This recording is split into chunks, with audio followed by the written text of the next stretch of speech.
Bueno, le voy a hablar de la hoja de vida de este joven, que es joven, pero tiene una hoja de vida muy admirable. Su nombre es Álvaro Moisés Ninfo Daza. Es estudiante del programa de Política y Relaciones Internacionales de la Universidad Sergio Arboleda. Estudió Comunicación Política y Comunicación para el Activismo en... Por favor, me regala usted ese nombre. The New School.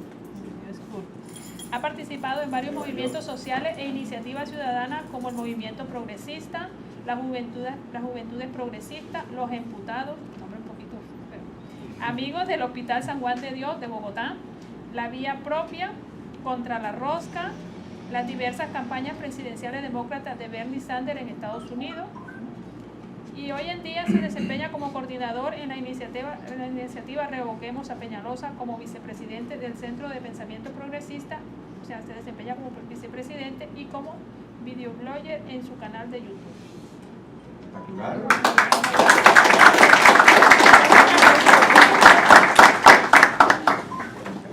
Bueno, buenas tardes a todas y todos. Digamos que mi intervención va a estar dividida en dos. Digo que para soñar uno tiene que tener los pies en la tierra y la mente en el cielo, ¿no? En las nubes. De alguna forma u otra, esa conjunción es la que le permite a uno pasar del análisis de lo que está a imaginarse el futuro de una manera distinta, ¿no? Entonces, en la primera parte de mi intervención, pues la idea es poner los pies en la tierra, y la segunda parte, para finalizar, vamos a poner nuestra imaginación y nuestro corazón a soñar, ¿no? En primera medida, creo que es fundamental para poner nuestros pies en la tierra saber en dónde estamos, lo que estamos viviendo. Aquí Omar decía el compañero decía que vivimos tiempos excepcionales en Colombia, pero no solamente en Colombia. Digamos que en Colombia uno siente que tal vez la gente está descreyendo mucho de las instituciones, de los partidos políticos, de las instituciones en general que sostienen, por así decirlo, lo que nos explica a nosotros nuestra capacidad de leer el mundo, ¿no? Lo que nos explica a nosotros la vida, que son las instituciones. Pero no solamente pasa en Colombia, digamos, en general uno ve que pasan pasando cosas muy raras. Digamos, la elección de Trump es algo que es muy inconvencional en Estados Unidos, que la clase obrera, por así los trabajadores, eligieron a un candidato que digamos, evidentemente va en contra de los intereses de la clase trabajadora. Lo que está pasando en Europa, digamos que las crisis económicas se han desplazado geográficamente a tal punto que pasamos de Grecia y los PIGs, de Portugal, Inglaterra, Grecia y tal, a España, y digamos que eso da cabida al auge, digamos, de movimientos de extrema derecha, xenófobos, de movimientos que van en contra, digamos, de todas las conquistas liberales que había planteado desde un inicio la construcción de la Unión Europea y que amenazan con la consolidación de ese proyecto. Entonces el liberalismo, digamos, a nivel global está aterrado, está asustadísimo. Uno ve que todas las mañanas el establecimiento colombiano, Santos, Macron, digamos, los políticos liberales, los intelectuales liberales, digamos, se despiertan condenándolo todo, digamos, todo lo que está pasando.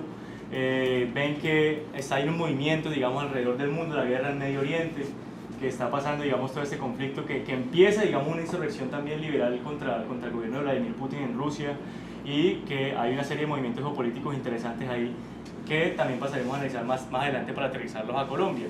De manera que el momento que vivimos excepcional no es un momento exclusivo de Colombia, es algo que pasa en todo el mundo. En todo el mundo las democracias representativas están en crisis, en todo el mundo están cuestionando los medios de comunicación, y los medios de comunicación responden desesperados hablando y diciendo posverdad, posverdad, posverdad, porque pierden el monopolio de la mentira, ¿no? Se dicen que es preocupante precisamente que hayan personas en las redes sociales hablando y sacando noticias, hablan de los fake news, hablan de tal, y responden que eso es la posverdad precisamente porque han perdido la capacidad de controlar el manejo de la información gracias a la aparición y la consolidación de las redes sociales. Entonces, todo ese, digamos, contexto de crisis institucional global, que muchos autores, como Renan Vega Cantor, como Juan Carlos Monero, ya hablan de la crisis civilizatoria, de una crisis de todos los órdenes que nos explica a nosotros la vida. O sea, algo está moviendo en el mundo anormalmente. Es una crisis que también se expresa en Colombia. Digamos, claramente ayer fue la encuesta se reveló la encuesta del Observatorio de Democracia de la Universidad de los Andes, y los resultados son impresionantes, incluso contradictorios. Es muy curioso, por ejemplo, que una de las estadísticas que dan es precisamente que la región que más cree que en los políticos son corruptos, que en los funcionarios públicos hay corrupción en la región Caribe. Pero asimismo, la región Caribe es la región que más confía en el Congreso. ¿Sí? Entonces hay una serie de cosas que tal vez convencionalmente, digamos, las explicaciones convencionales que generalmente han dado una visión del mundo a nosotros, tal vez no están funcionando, y eso quiere decir que el orden establecido, la serie de instituciones que están planteadas para explicarnos el mundo, ya no lo hacen de la manera que lo hacen antes. Entonces, los partidos políticos están cada vez más desprestigiados. Uno ve que incluso Cambio Radical estaba planteándose la posibilidad de inscribir la candidatura de Vargas Lleras por firmas para mostrarse alternativo. Eso es algo pues muy contradictorio, que lo mismo hizo Peñalosa en Bogotá. Peñalosa quedó elegido por Movimiento por Firmas. Entonces tenía el aval del Movimiento por Firmas, que era equipo por Bogotá, y el aval de Cambio Radical. Entonces, como para lavarse un poco también la cara de todo el desprestigio que Cambio Radical, que carga Cambio Radical. Uno ve a Uribe, digamos, hablando muchas veces, votando en bloque con el Polo Democrático en el Congreso, ¿sí? Apoyando paros, ¿sí? Cuando fue un gobierno precisamente que se destacó por los altos niveles de represión social, digamos, contra la protesta en Colombia. Uno ve a políticos como Santos, digamos, que a una clase, digamos, como la cual viene Santos, preocupada por hacer, digamos, acabar el conflicto armado en Colombia, que después de 60 años se decidieran ahora, no es casualidad, o sea, algo está pasando, digamos, que ellos hacen la lectura precisamente que es necesario avanzar en ese sentido, un proceso de paz que además, si uno mira la elección del plebiscito fue inconvencional porque fue la abstención más alta que hubo en Colombia desde la segunda vuelta presidencial de 1994, un 63% casi, ¿sí? 62,7, 6,8. Y a nivel comparativo, a nivel mundial, es el plebiscito con mayor abstención en la historia del planeta ratificatorio de los acuerdos de paz. El promedio, la promediación que hay de participación ciudadana en un plebiscito que ratifica acuerdo de paz en el mundo está por encima del 80%. En Colombia la abstención fue del 60%. Entonces, algo nos está diciendo que hay algo que no se está moviendo normal, que no se está yendo bien, ¿no? De alguna forma u otra, Nietzsche hablaba de la metáfora de que Dios ha muerto, ¿no? Pero cuando él se refería a eso, se refiere precisamente a que las instituciones, a que las formas que le dan una manera de explicar la realidad de nuestras vidas están cada vez más alejadas y cada vez más obsoletas. Y es ahí, en los tiempos de crisis, como decía Antonio Gramsci, donde lo nuevo no termina de surgir y lo viejo no termina de morir, que aparecen los monstruos. Entonces, precisamente vemos a los Trump, a los Le Pen, etcétera, etcétera. Entonces, en ese sentido, digamos, hay algo que tenemos que entender muy claramente, y es que nos equivocamos, y la izquierda tradicionalmente se equivoca cuando plantea que la política, hablar de política es hablar de votos. Hay una política que está mucho más allá de la política electoral, de la política institucional, liberal, etcétera, etcétera, que es precisamente esa disputa sobre las mentes, digamos, sobre la forma de comprender el mundo de las personas. Antonio Gramsci retomó una metáfora que usaba Maquiavelo. Maquiavelo es un autor importantísimo para comprender el poder, que es la metáfora del centauro, que decía que la política y el poder tiene un lado animal y un lado humano. Un lado animal, que es el lado fuerte, es el lado duro, es el lado militar, es el lado de la economía, es el lado de los votos, es el lado de la fuerza, y el lado humano, que es el lado del consentimiento, que es el lado de la superestructura, de la mente de las personas, de la hegemonía, ¿sí? Que es el trabajo que él desarrolló en su entonces, siendo secretario del Partido Comunista Italiano, y que lo hizo famoso porque precisamente le dio esa visión a la izquierda internacional mucho más allá de lo duro, de lo material y de los votos, para ir hacia disputarnos algo distinto. Entonces, en ese sentido, yo creo que es fundamental comprender que en el momento que vive Colombia, en ese momento en el cual todas las instituciones que, como he dicho anteriormente, explicaban la vida de las personas, ya no están explicándola, que la gente desconfía de la política, de la economía, incluso las iglesias. O sea, uno ve la aparición de los cristianismos estos, las nuevas revisiones a la teología que aparecen y se consolidan en toda América Latina, sobre todo, incluso en Estados Unidos, que fueron importantísimas para la victoria de Donald Trump en Estados Unidos también, sobre todo en la población latina.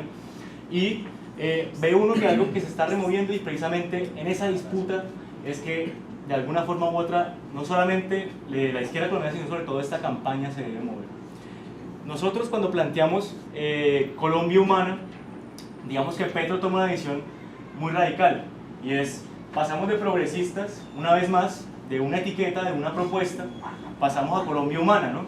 Que básicamente él de alguna forma u otra, bajando la progresista, dice vamos a algo mucho más amplio que es Colombia Humana, ¿sí? Vamos a hacer algo que ya no esté en el imaginario de los ciudadanos y ciudadanas del común, digamos que fue una propuesta electoral que tuvo una medición institucional que fue la alcaldía de Bogotá en votos e incluso que fueron las elecciones del 2011, una estrategia definida que ya la gente conoció. Pasar de eso a Colombia Humana es un salto bastante significativo. ¿En qué sentido? En que es un giro estratégico. Un giro estratégico entre dos visiones. Una visión de la izquierda, digamos, que siempre creyó en los partidos de masas, que siempre creyó en la clase obrera como la vanguardia de la lucha proletaria y demás, a una apertura hacia toda esa complejidad ciudadana que hay en el siglo XXI. Hablábamos mucho de las nuevas ciudadanías, que son todas esas ciudadanías que la izquierda tradicional nunca pudo organizar. Que nosotros, por ejemplo, en la campaña del 2011 organizamos una marcha de gente que iba en patineta por la calle. Que nosotros en el 2011 organizamos incluso una marcha de perritos, de gente con sus mascotas, ¿sí? Que la gran mayoría, digamos, de esas reivindicaciones recogen a las personas que en Bogotá en ese entonces, digamos, vivían y estaban inconformes con toda una propuesta política, incluso de la izquierda, del Polo Democrático después de Samuel Moreno. Entonces, de alguna forma u otra, esta visión de pasar de progresistas a Colombia Humana es una visión que tiene ese recorrido y que en este momento histórico plantea algo fundamental, y es que la alianza, digamos, fundamental en este país en este momento no es una alianza entre sectores del país político, sino que es una alianza entre sectores del país nacional. Y eso es algo que pasaré a explicar mucho más adelante. En ese sentido, esas decisiones, esa capacidad de las personas críticas, por ejemplo, del sector cultural, de volver a copar espacios en televisión, en música, en la academia, digamos, ese tipo de decisiones se toman en este momento de nuevo, precisamente dadas unas condiciones que nos dicen que la gente está cansando en Colombia y que está buscando nuevas explicaciones, que está buscando nuevas formas de entender el mundo y que está buscando nuevas alternativas políticas a las de siempre. En Colombia vimos el fenómeno de que, de que en América Latina, mientras se construían alternativas democráticas y populares, en Colombia se construía una alternativa populista de derechas, ¿no? Digamos que Colombia siempre ha llegado de alguna forma u otra tarde a la historia de América Latina desde que mataron a Gaitán, porque de hecho Gaitán fue el pionero de los liderazgos populistas en América Latina, y después de que lo mataron, pum, llegamos tarde a todo, llegamos tarde a la crisis de la deuda, llegamos tarde a la iniciación del neoliberalismo, llegamos tarde a la construcción de los movimientos populares y democráticos, y uno ve precisamente que en el 2002, digamos, en pleno auge de la izquierda latinoamericana, pum, aparece Uribe como precisamente utilizando las metodologías que había heredado, digamos, de la izquierda latinoamericana, ¿no? De Perón, de Gaitán, etcétera, etcétera. Entonces, en ese sentido, es importante entender que la decisión que hemos tomado y que el contexto en el cual vivimos en Colombia nos obliga a movernos en un contexto en el cual nosotros estamos completamente lejos en este momento del poder. Digamos que el establecimiento es un establecimiento que se ha mantenido constante durante más de 200 años, es un establecimiento que ha mantenido un modelo de producción definido, que es el rentismo, digamos, y el extractivismo. No es un establecimiento, digamos, que haya puesto a producir la economía colombiana, como si lo han puesto a producir otras, digamos, élites en otros países del mundo industrializado y demás. Es un establecimiento que vive además desde la muerte de Gaitán conteniendo una crisis política. Es una tesis que tienen un grupo de investigación de la Universidad Nacional con la cual he trabajado muy de cerca, y es que si ustedes ponen a mirar desde las épocas de los tiempos políticos de Gaitán, lo que ha hecho la rosca colombiana es contener una crisis. Tuvieron que matar a Gaitán, tuvieron que poner un dictador como Rojas Pinilla, tuvieron que hacer el Frente Nacional, tuvieron que hacer una guerra contra insurgentes, tuvieron que todo el tiempo contener mecanismos, hacer mecanismos para contener una crisis, porque se les iba el poder, digamos, de las manos. Y hoy, a pesar de que aún detentan ese poder, siguen en crisis. Hay una crisis orgánica en Colombia, que es de larga duración, desde entonces, desde 1948, cuando mataron a Gaitán. Y en ese sentido, hay un momento en el cual esas crisis ya no dan más. ¿Sí? Esto tiene que tener alguna finalidad de alguna manera. El modelo económico lo que ha hecho es que las crisis, que están constantemente en crisis, porque eso Sabemos que tanto el neoliberalismo como el capitalismo pues se mueven siempre en crisis, solo que varían geográficamente. Entonces pasan de Estados Unidos en el 2008 con Lehman Brothers a la expropiación de las casas de la gente normal, a la crisis financiera y demás, a Grecia, a los PIGS y demás. Entonces se mueve geográficamente. En Colombia lo que ha pasado es que se ha contenido, y precisamente la crisis está llegando a un punto en el cual ya los mecanismos que construyó ese establecimiento para mantener de alguna forma u otra el poder, para mantener esa capacidad de explicar la realidad a la gente, se están diluyendo. Ahí sí, como decía Marx, todo lo sólido se disuelve en el aire. Y en ese sentido hay una oportunidad política. En ese sentido ponemos los pies en la tierra y decimos, ve, algo está pasando distinto y es necesario hacer una propuesta de cara al país. Y aparece el liderazgo también de Gustavo Petro. La campaña Colombia Humana, entonces, teniendo en cuenta esto, plantea que más que la alianza, digamos, más que lo ha hecho Gustavo Petro, digamos, personalmente en varios discursos, más que ver cómo sentamos a Claudia López con Robledo, más que ver cómo sentamos a Petro con Navarro y Claudia López y Robledo y Fajardo y hacemos una mesa amplia, más que eso, se fundamenta en cómo nosotros construimos una alianza con la ciudadanía, porque quien decide...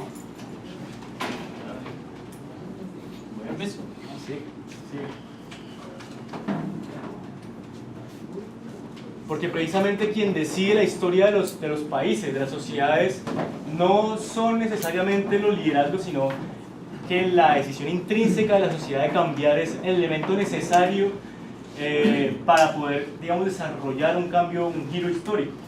Y teniendo en cuenta eso, es que Gustavo Petro pone el énfasis, digamos, en el hecho de que nosotros no concentramos nuestros esfuerzos en seducir a, como decía anteriormente, para compañeros que han llegado a Claudia, a Robledo, a Fajardo, a Navarro y demás, sino como decir, seducimos a la ciudadanía, que es la que decide en este país qué es lo que va a pasar y qué es lo que no va a pasar, que es la que decide si en Colombia se acaba o no la guerra, que fue la que dijo el año pasado en el plebiscito, para mal de quienes hacíamos parte de la campaña del sí, a mí no me importa eso, porque mayoritariamente se abstuvo al contrario de la experiencia histórica internacional y nacional de ratificar un acuerdo de paz. Y eso nos tiene que poner a pensar entonces qué tipo de paz propuso Santos y qué tipo de paz necesita el país. Entonces nosotros propusimos una paz, sí, pero con constituyente, porque la paz tiene que ser un cambio en la vida de las personas para bien, en su seguridad, en su capacidad de acceder, de garantizar sus derechos, en su forma de vivir en el mundo.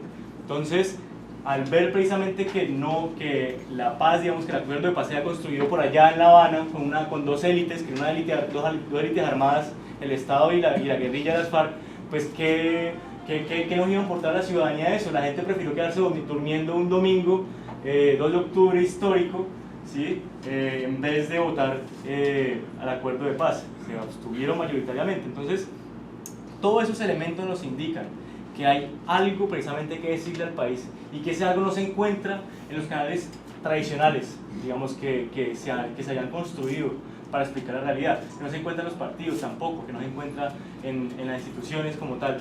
Y en ese sentido decimos, la alianza fundamental no es con los partidos, la alianza fundamental no es con los políticos, la alianza fundamental es con la ciudadanía, que es la que decide que va a cambiar la historia. Ahora, en ese sentido, esta campaña se plantea no como tradicionalmente se ha comprendido, que es que los partidos llegan, digamos, y le dan una propuesta a la gente y instrumentalizan a las personas para poder avanzar políticamente unas posiciones en el Estado y aún así ir copando cada vez más espacios para así ser la fracción de su clase social o su grupo social que es hegemónica y así tomar decisiones que favorezcan los intereses de quienes lo financiaron, que es lo que generalmente pasa. Sino que esta campaña se plantea de una manera distinta. Esta campaña se plantea como un instrumento de la ciudadanía para cambiar su historia. Ya hay un giro estratégico muy importante respecto incluso de la misma izquierda. La izquierda que ha pensado, digamos, de una manera bastante errada, que tal vez juntando fracciones del país político, juntando este 2% con este 5% y juntando este 6%, tal vez haciendo estas sumas estadísticas, vamos a lograr un 15% y listo. Ahí tal vez le arrastramos, digamos, le arañamos unos curules al establecimiento y llegamos a primera vuelta. No, esta campaña se plantea de una forma distinta. No se plantea en la manera en que hay unas minorías que se suman para ver si construimos una mayoría, sino que hay una mayoría social en este país hoy que está inconforme, que no quiere saber más de la política tradicional, que está cansada literalmente de lo mismos con las mismas y la misma politiquería y corrupción de los de siempre. Y en ese sentido hay una mayoría social, pero ¿por qué esa mayoría no se traduce en votos? ¿Por qué no se traduce en una mayoría política? Y llevamos varios años. El 2013, según el CINEP, según su informe de luchas sociales, fue el año desde el paro cívico de 1977, creo que no me se me olvida el año, 1977. Buenas noches para todos. En el cual hubo más luchas sociales. ¿Cómo estás? ¿Cómo te ha ido? Bien. Álvaro. Muchas gracias. En el cual hubo más luchas sociales desde entonces. 1037 movilizaciones sociales en un solo año en Colombia. Eso quiere decir que hay un movimiento, digamos, en la sociedad, que algo está pasando también, que la sociedad también se está expresando.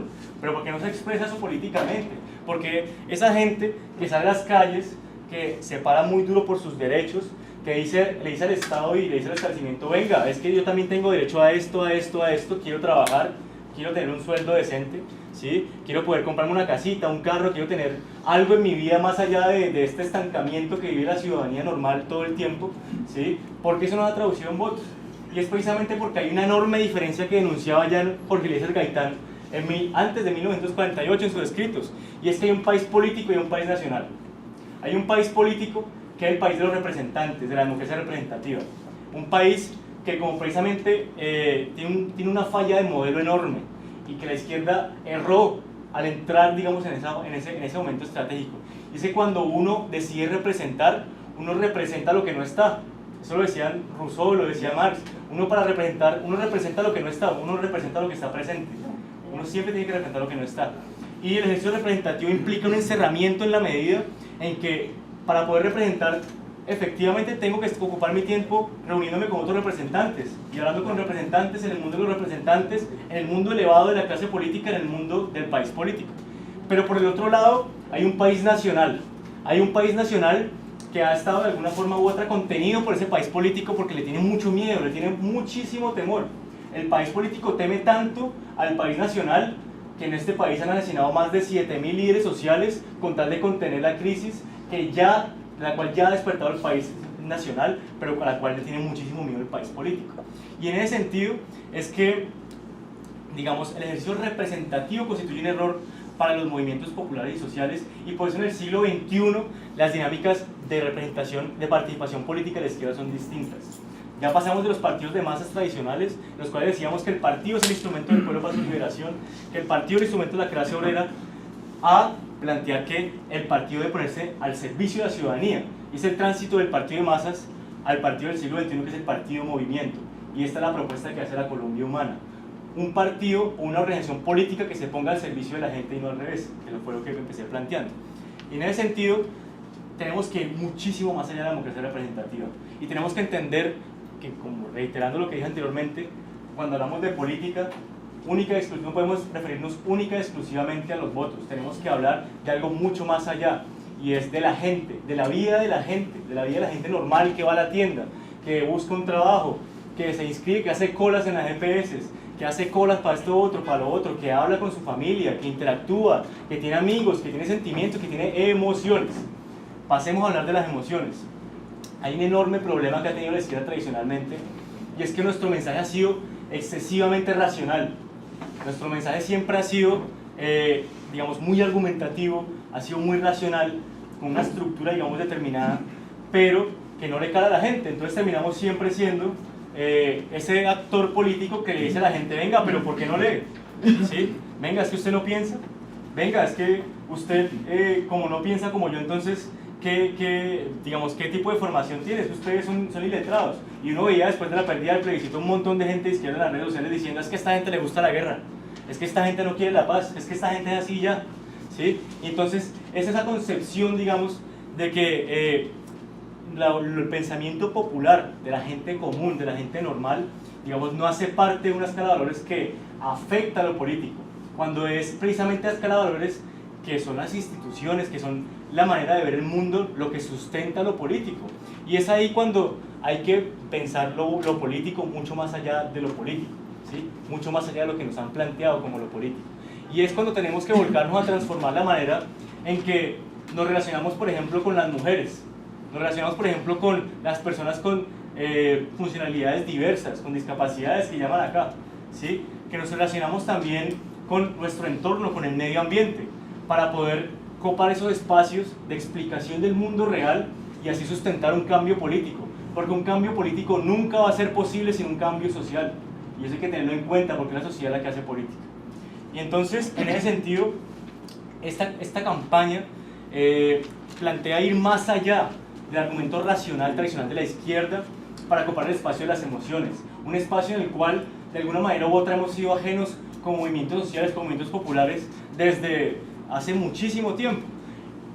Digamos que el establecimiento colombiano ha sabido utilizar las emociones muy bien, y el caso más concreto es Uribe.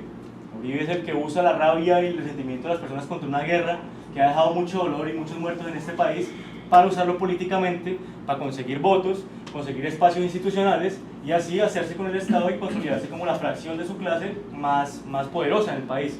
Porque hay que tener en cuenta que a pesar de que son fracciones que pueden dividirse, Santos y Uribe son la misma vaina, ¿no? O sea, hacen parte de la misma clase, tienen los mismos intereses económicos y políticos, ambos lo financian de la Lure, Santo Domingo, votaron de la manito la ley Cides, que es la que extranjeriza la tierra y la que aporta ese proyecto de acumulación de la tierra y demás. Y en ese sentido, hemos visto cómo la efectividad de las emociones le ha funcionado, se ve reflejada en el establecimiento. Pero la izquierda nunca lo ha hecho y apelando también al tema de que nuestras campañas tienen que ser racionales. Hay un tema, y es que un tema comprobado neurológicamente por la ciencia misma, y es que el cerebro humano siempre entran primero las emociones que el pensamiento racional, por algo muy sencillo, y es que nosotros tenemos aquí esta parte del cerebro, ¿sí? Y tenemos esta parte del cerebro, la parte de abajo es la que recibe siempre los pensamientos primero, que es la parte emocional, y después está el neocórtex, que es la que recibe el pensamiento, digamos, el pensamiento más racional. Entonces, primero todo entra por las emociones y después entra como un pensamiento racional.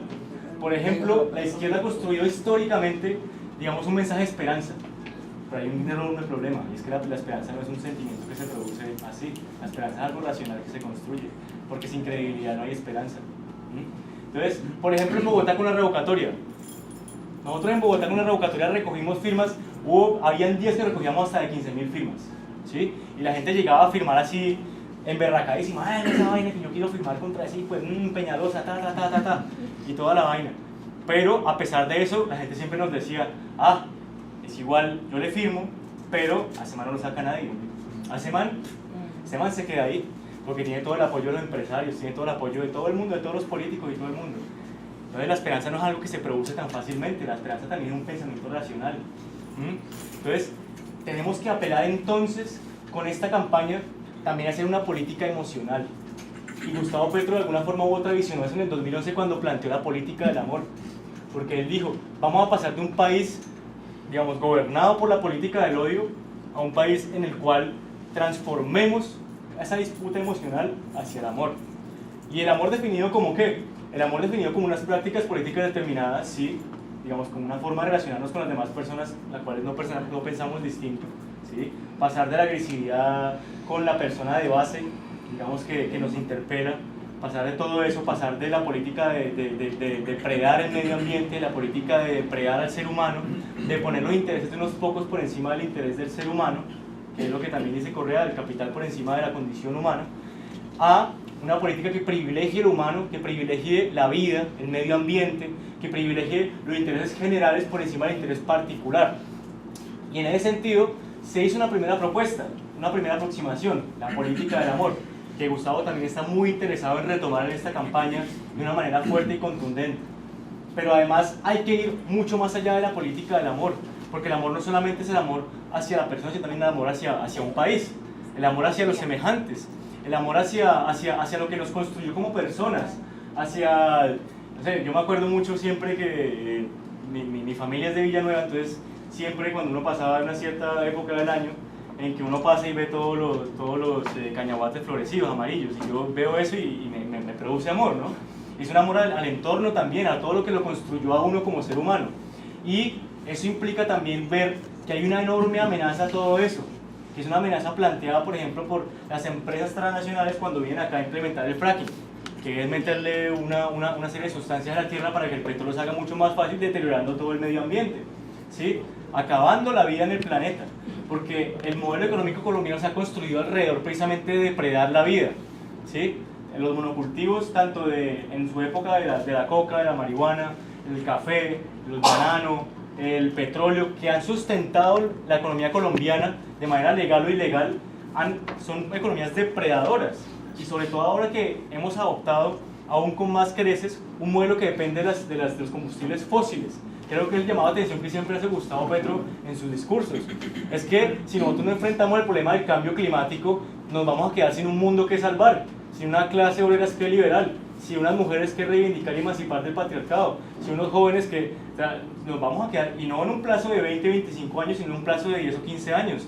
Y esto es ya, porque los tiempos del planeta Tierra son tiempos que no obedecen a los tiempos del ser humano y que nos exigen a nosotros ponernos las pilas a modificar esa serie de relaciones económicas que se sustentan en la depredación del medio ambiente. Entonces, para poder amar nuestras vidas, nos toca ver la amenaza que plantean, digamos, precisamente sectores y facciones, digamos, del poder político y económico de nuestras vidas. Y también hacia eso tiene que ir dirigida la política del amor, porque la política del amor a Colombia es una política de rechazo a quienes nos han robado, es una política de rechazo a la corrupción, es una política de rechazo a quienes se han lucrado constantemente el deterioro de la vida, de la calidad de vida de las personas. Para poder pasar hacia lo nuevo, hay que cerrar las puertas hacia lo viejo. Y ese era también nuestro mensaje cuando escribimos la candidatura de Gustavo. Nos decía, no, Álvaro, así como ahora él, di unas palabras, no sé qué, tan antes de firmar, y tú qué, un mensaje que tú creas que es el mensaje que creen que debemos aportar desde esta campaña, el mensaje que tú creas. Y yo decidí en ese momento, que es lo que ahorita lo estábamos hablando, esas imágenes están, pero todavía no las hemos sacado, pero las sacaremos próximamente, porque estamos pendientes de almacenarlas, momentos de esa firma.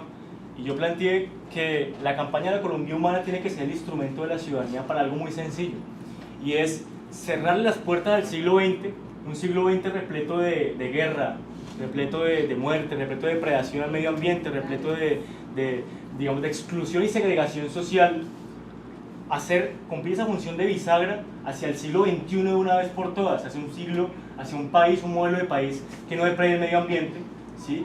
En el cual podamos soñarnos algo tan simple, tan básico como es que en todos los municipios de Colombia haya agua potable, que en todos los municipios, venga, es que es algo indignante. ¿Cómo así que solamente hace mes y medio un presidente de Colombia, después de 2 años de república, se dio por decretar la electrificación rural en Colombia? Da vergüenza de cara al mundo decir que en Colombia hay lugares donde llueve y después se va el agua, ¿sí? Donde se va la luz constantemente, donde la gente no tiene acceso básico a algo después de 200 años de república. ¿Qué ha hecho entonces la rosca, la oligarquía colombiana con todo ese acumulado económico después de 200 años, que está a tal punto que estamos así que hasta ahora estamos decretando la electrificación rural? Entonces precisamente vemos cómo entre el atraso del neoliberalismo y el atraso del capitalismo humano estamos atrasados, o sea, estamos más que atrasados que los atrasados, estamos en la mala, ¿sí? Y la gente se da cuenta de eso, y eso explica el momento que vivimos. Entonces, en ese sentido, esa campaña de Colombia Humana tiene que ser una campaña también emocional en ese sentido, de despertar a la gente no solamente el amor por su país y por sus semejantes, sino también de despertar las ganas de cambiar esta vaina. Por eso, hay 2 sentimientos que son fundamentales para poder sustentar el cambio político en Colombia. El amor, por una parte, que es importante, que hay que tenerlo en cuenta porque es también una herramienta también discursiva, pero sobre todo la indignación, y después de esa indignación, la esperanza, que dije anteriormente que es un pensamiento racional, pero también es emocional. ¿La indignación en qué sentido? La indignación en el sentido de que nuestra realidad, la realidad en la que vivimos constantemente, es una realidad que no podemos aceptar, porque si aceptamos, nos vamos extinguiendo poco a poco. O sea, el cambio climático es ahorita, ¿sí? El hambre es ahorita. Colombia es el país con mayor niveles de desnutrición en América Latina y mayor índice de muertes por desnutrición en América Latina, y no es por nada. O sea, en verdad, si no nos indignamos, si no nos paramos en la raya, es porque en serio vamos a terminar fregados, y fregados de verdad, ¿sí? Porque hablan mucho de Venezuela, hablan mucho de lo que pasa en Argentina y tal, pero no vemos las realidades, por ejemplo, de que en Colombia hay más de 7.000 casos de muertes por desnutrición infantil en un periodo al menos de 12 años. Eso es alarmante, que no ha pasado, o sea, que solamente podemos comparar nuestras estadísticas con los países africanos. Hay una crisis humanitaria en Colombia latente, pero miren cómo son las cosas, miren cómo es la política más allá de la política. Que si nosotros no empezamos a decirle a la gente, venga, es que esto que está pasando tiene un nombre y se llama crisis, la gente no se va a dar cuenta que esto es una crisis. Y va a decir, uff, venga, qué mal que estamos, qué mal que está esa gente en Venezuela, ¿no? Y venga, qué mal que está esa gente por allá, ¿no? En África, ¿no? Que se sufre hambre y toda esa cosa y tal. Pero si nosotros no construimos una noción que es reveladora, digamos, de la realidad de que hay una crisis en Colombia, no va a pasar. Y esa es la política más allá de la política. Porque el establecimiento tiene unas gafas, pongámoslo en ese sentido. Tiene unas gafas que nos ponen.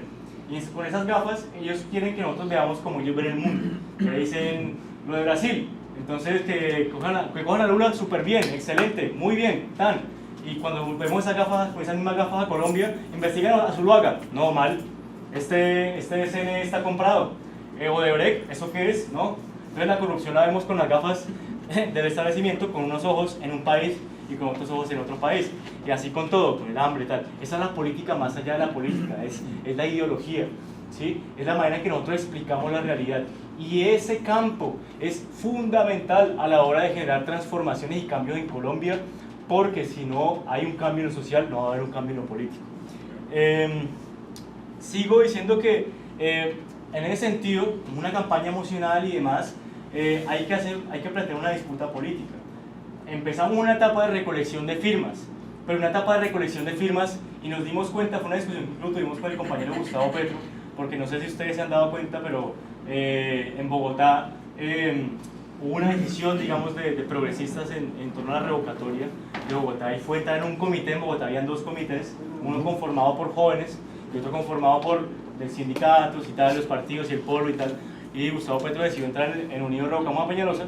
Yo personalmente, digamos, no compartí esa decisión y me fui a respaldar a los jóvenes, además porque era un espacio en el cual teníamos un margen de acción para experimentar muchas cosas que de hecho algunas funcionaron, algunas no funcionaron, y vamos a aplicar aquí en la recolección de firmas de la campaña de la Colombia Humana. Pero digamos que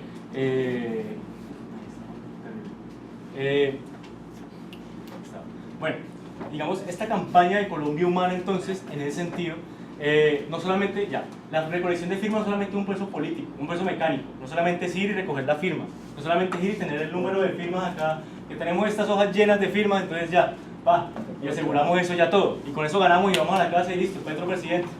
La recolección de firmas, que es la discusión que teníamos con Petro, es un proceso político, porque salir a la calle con estos formatos, porque salir a la calle y decirle, ¿usted le gustaría firmar por una Colombia Humana, una presidencia de Gustavo Petro? Es una campaña.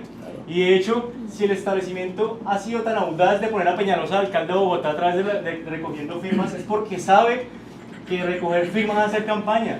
Y es porque sabe que salir a la calle a recoger firmas es también hablar con la gente y decirle, venga, es que mire al lado suyo, está este vendedor informal, ¿por qué no tiene un trabajo digno y asalariado normal? ¿Sí? Porque si las cifras de desempleo en Colombia supuestamente son tan bajitas, ¿por qué entonces uno ve en la calle las realidades que ve? Ah, no, lo que pasa es que en Colombia el establecimiento maquilla las cifras de desempleo, entonces les agregan desempleo, subempleo y empleo informal. Y se da cuenta uno ahí que más de la mitad de la población colombiana está en el empleo informal, es decir, estamos fregados, hombre. ¿Sí? Y ahí es un proceso político de explicar y de generar unas explicaciones colectivas a la realidad que generan pueblo. Porque se resulta que el pueblo es una gran masa de personas, Gaitán lo decía. Vamos a ver si este pueblo es pueblo, solamente una gran masa de personas. Un pueblo es una serie, un grupo de personas, una multitud, como le gusta, le encanta a Petro porque habla negro, una multitud, digamos, que comparte unas visiones del mundo y que las articula en torno a una agenda política. Eso es un pueblo. Y en Colombia no hay pueblo, en Colombia el pueblo está por construir, ¿sí? Porque en Colombia los elementos que nos generan a nosotros una identidad común no tienen que ver con lo político. Tiene que ver con el fútbol, por ejemplo. ¿El fútbol es político? Sí, pero que para la gente de la ciudadanía del común no es político, porque supuestamente vivimos una etapa en la cual no hay ideologías, ¿sí? Y esa es la ideología dominante, esa es una ideología. Lo que decía Mujica, no participar en política, decir que yo soy apolítico es ser una postura política, ¿sí? La música, los triunfos deportivos, entonces son una serie de elementos que generan una unidad, digamos, del cuerpo colectivo, pero no tienen que ver con lo político. Entonces, ¿hay pueblo o no hay pueblo? El pueblo está por construir. El pueblo está por construir y implica una serie de alianzas entre el mismo pueblo, alianzas con la ciudadanía.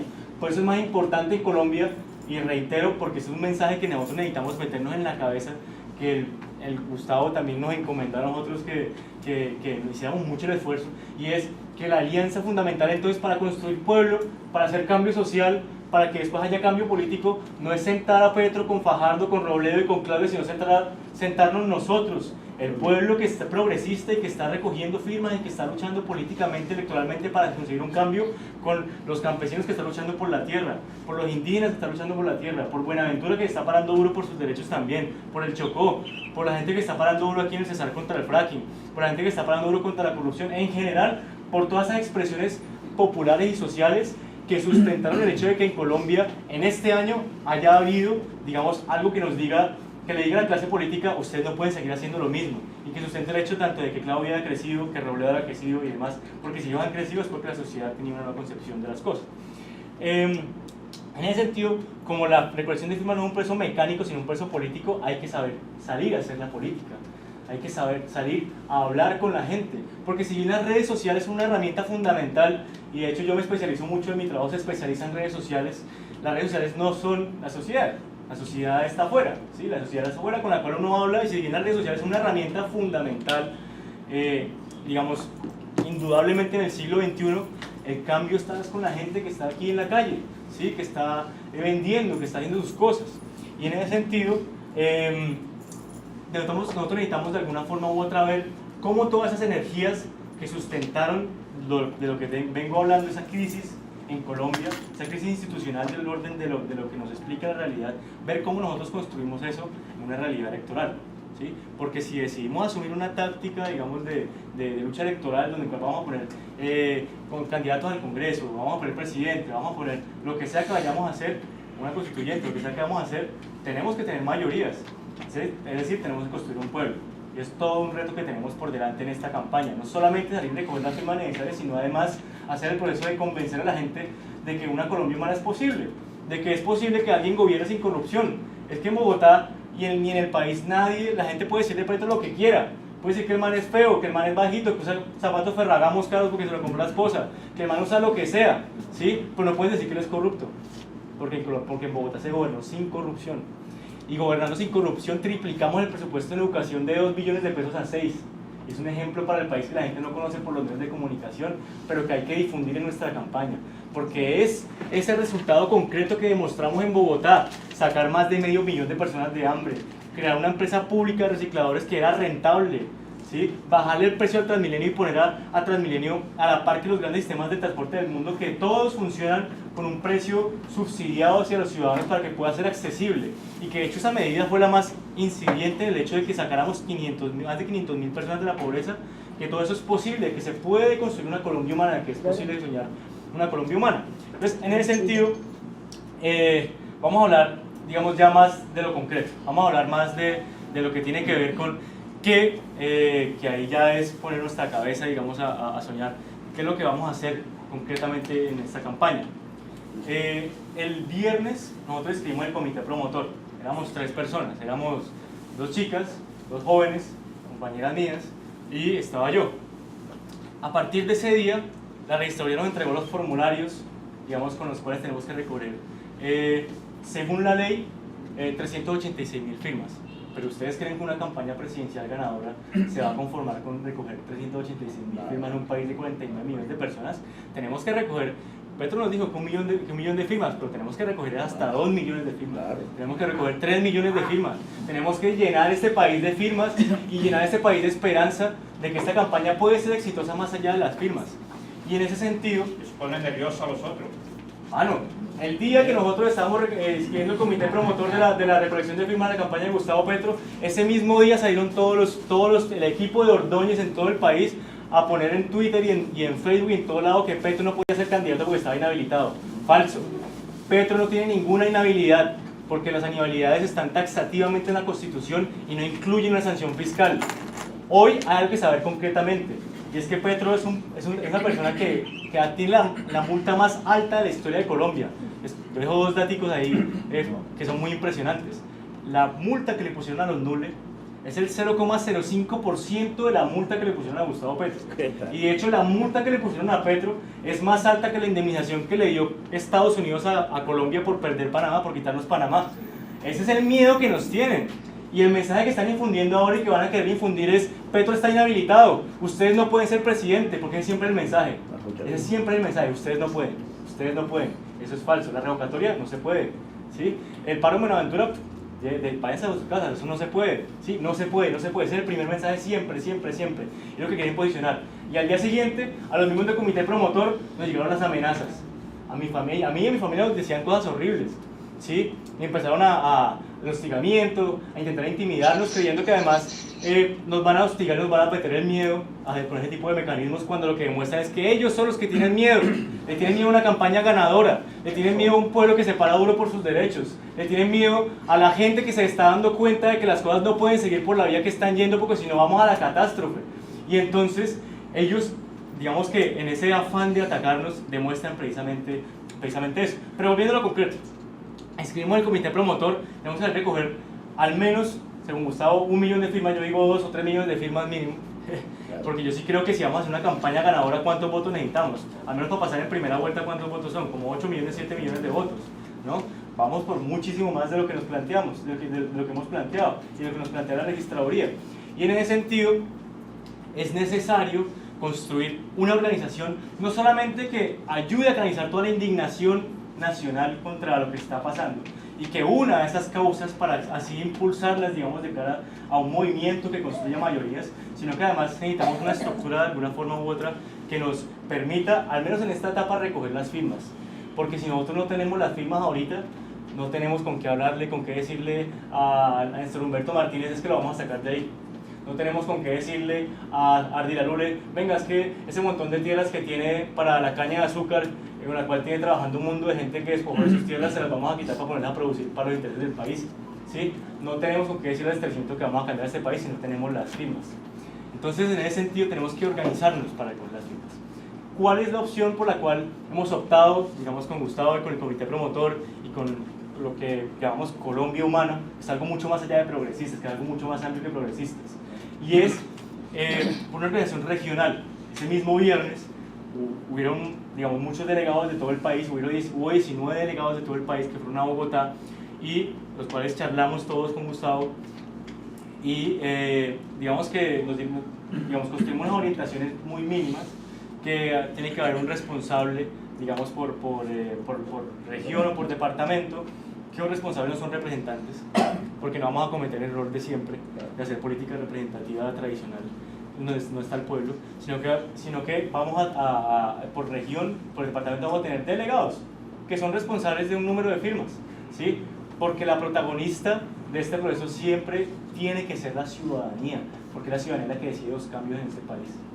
Y en ese sentido, como va a haber delegaciones, va a haber responsables por cada región o departamento. De hecho, aquí en el Cesar no hubo, digamos, hay una delegada, pero digamos, tenemos que hacer que esa delegación sea una delegación que pueda recoger de alguna forma u otra a el trabajo que se está haciendo en el Cesar, o que se va a empezar a hacer en el Cesar para recoger las firmas. Es un trabajo autónomo de cada nodo, porque además volvemos al modo de estructura, a la estructura tradicional, a la estructura que teníamos, con la cual empezamos y con la cual ganamos la alcaldía en Bogotá y nos organizamos plenamente, que es la estructura horizontal, en red y de nodos. Entonces, ¿qué pasa? ¿Cuál es mi función como inscriptor del comité promotor, como miembro del comité promotor? Yo no soy el ungido de Petro ni por el berraco, ni por el berraco. Yo no soy que es que Petro puso a este man es duro y tal, y este man va a liderar la campaña y tal. Obviamente tenemos un liderazgo, pero es que el liderazgo fundamental, el protagonismo está en la ciudadanía, está en los nodos, ¿sí? Por eso la estructura va a ser horizontal. Por eso la forma de hacer política tiene que ser distinta para producir un nuevo resultado, porque haciendo lo mismo de siempre no vamos a obtener resultados distintos. Y lo decía Einstein: es estúpido pensar que haciendo lo mismo vamos a obtener resultados distintos. Y en ese sentido vamos a trascender la política representativa, como decíamos antes. Hay, digamos, unas organizaciones, digamos, hay una interlocución de quienes hacemos parte del comité promotor con las regiones. Yo estoy encargado con la compañera Yulisa Almenares, que es vallenata también, de ser los interlocutores con la región Caribe. Entonces vamos a tener que estar en constante contacto con Bolívar, Sucre, con Córdoba, Cesar, Guajira, etcétera, etcétera, etcétera. Y la idea también es ser de alguna forma u otra facilitadores del proceso a través de una simple interlocución de responsabilidad sobre las firmas, ¿sí? Yo, digamos, como miembro del comité promotor, soy responsable de las firmas que entregamos a la registraduría porque es mi nombre el que está en la inscripción del comité. O sea, el comité somos nosotros tres y un logo.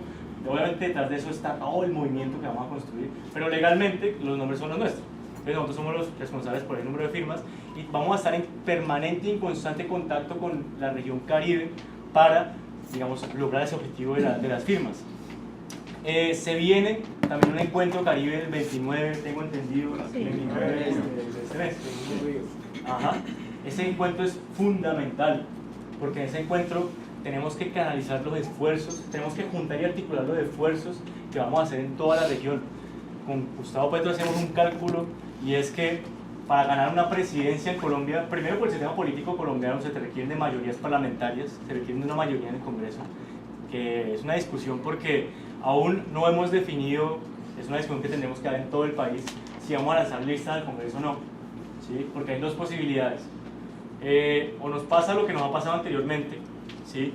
Que le pasó a Mocus y que le pasó a Navarro, y es que hicieron una candidatura presidencial súper fuerte, pero su lista de Congreso se quemaron, y como su lista de Congreso se quemaron, no pusieron presidente, porque el sistema político determina que solamente se elige presidente con una mayoría en el Congreso.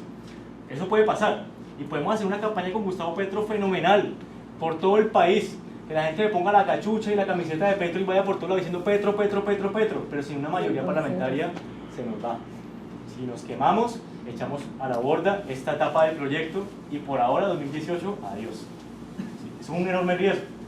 Hay otra posibilidad, hay una otra posibilidad que estamos discutiendo con la cual yo me siento mucho más identificado, además porque nos permite en esta etapa organizativa ser mucho más transparentes y concentrarnos en el objetivo de la política pulpita, más allá de la política de las curules, que es importante y que hay que estar, pero digamos que se ve determinado por otros factores que podemos determinar en este momento, y es la posibilidad de no presentar listas a Senado y Cámara, y al contrario, digamos, en vez de eso, hacer una campaña presidencial muy fuerte y cuando ganemos la presidencia, convocar una Asamblea Nacional Constituyente, por varias razones.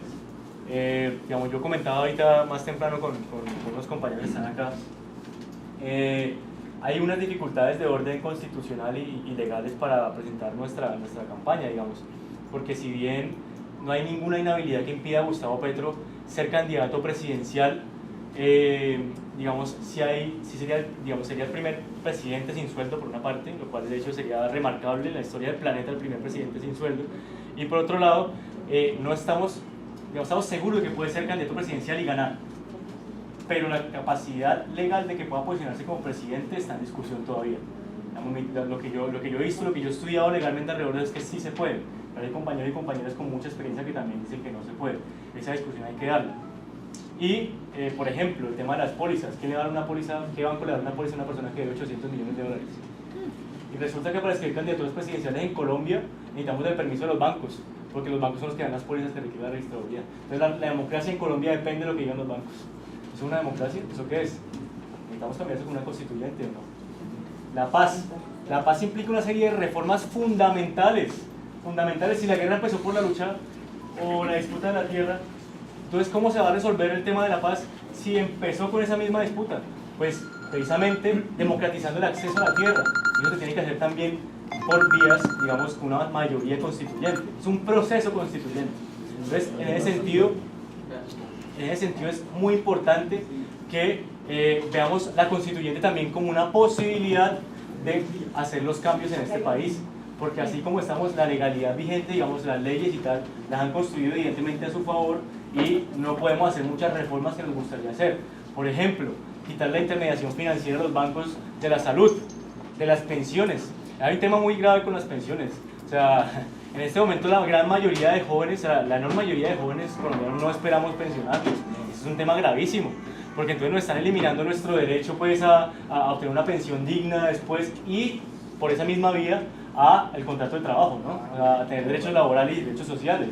O sea, se nos están arruinando la vida por unas cosas que pueden parecer muy sutiles, pero son cosas que hay que reformar y que actualmente no podríamos reformar bajo la legalidad vigente, sino que habría que cambiar la Constitución, ¿sí? Y son reformas que tienen que hacer urgentemente porque son reformas fundamentales para la vida de las personas. Digamos, en este periodo de tiempo que se implementó la Ley 100, hay más de 1.500.000 muertos en un periodo de tiempo de 20 años, 15 años por enfermedades curables, no es culpa de las EPS, ¿sí? O sea, el modelo de salud no sirve, ¿sí? El modelo de educación, tal como está planteado, tampoco está funcionando. Es que en 11 años de bonanza petrolera, en los cuales billones y billones de pesos entraron a la economía colombiana, esta rosca colombiana no hizo una sola universidad pública, no la hizo. Y al contrario, la Universidad Nacional, el año pasado se le cayó el techo de la Facultad de Derecho y Ciencias Políticas, se desmoronó la Facultad de Veterinaria, la primera universidad del país, la más importante de Colombia, por encima de los Andes, de la Javeriana, de todas esas, y en contravía, digamos, yendo en contra de una deuda que tiene financiera, de la falta de financiación, de contra todas esas condiciones, es la primera y la mejor. O sea, es un mensaje poderosísimo sobre la educación superior en Colombia, es que la educación pública es mucho mejor que la educación privada, ¿sí? Y bueno, digamos, una serie de reformas no se pueden hacer. Entonces, para eso es importante plantear una constituyente. En ese sentido, y para terminar, ¿cómo nosotros vemos el escenario político, digamos, en términos de la constituyente, de la alianza con la ciudadanía, de cara a esta campaña de recolección de firmas? Hay una cosa que digamos, me transmitieron hace muy poco, que también piensa mucho Gustavo, y es el tema de que, en verdad, y soy insistente en eso también porque me comentaron mucho, es concentrémonos en recoger las firmas, en hacer alianza con la ciudadanía. Porque si bien hay sectores en esta región, sobre todo, digamos, que están organizando muy fuertemente con un mensaje que tal vez puede identificarse un poco con el mensaje de la Colombia humana, lo fundamental para nosotros en este momento, para conquistar en esta etapa, digamos, es táctica, una Colombia humana, es recoger las firmas, ¿sí? Es hacer ese ejercicio de alianza con la ciudadanía por encima de la alianza con los partidos políticos y los sectores políticos. Entonces, puede que, no sé, y pongo este ejemplo concreto porque también me lo planteo así. Carlos Caicedo es un tipo que tiene unas ideas brillantes, ¿sí? Un tipo que también plantea unas cosas de cada país que pueden ser interesantes, ¿sí? Pero por andar, digamos, detrás de la falda de los políticos no podemos perder el objetivo, que es hacer las alianzas con la ciudadanía. Claro. Es que lo fundamental es construir mayorías, y las mayorías se construyen no con políticos, sino con gente de carne y hueso que está en la calle, que tiene problemas, que tiene inquietudes, que tiene reivindicaciones, que tiene formas de ver el mundo y con las cuales tenemos que hablarnos y tenemos que convocar hacia la construcción de un país nuevo. Porque, y como empecé, digamos, diciendo, ¿se puede soñar con una Colombia humana? Sí se puede, pero soñar solamente es válido si nos tomamos muy en serio nuestros sueños, si miramos y contrastamos nuestros sueños con la realidad y si nos ponemos en la tarea seria de realizar esos sueños. Y eso es todo.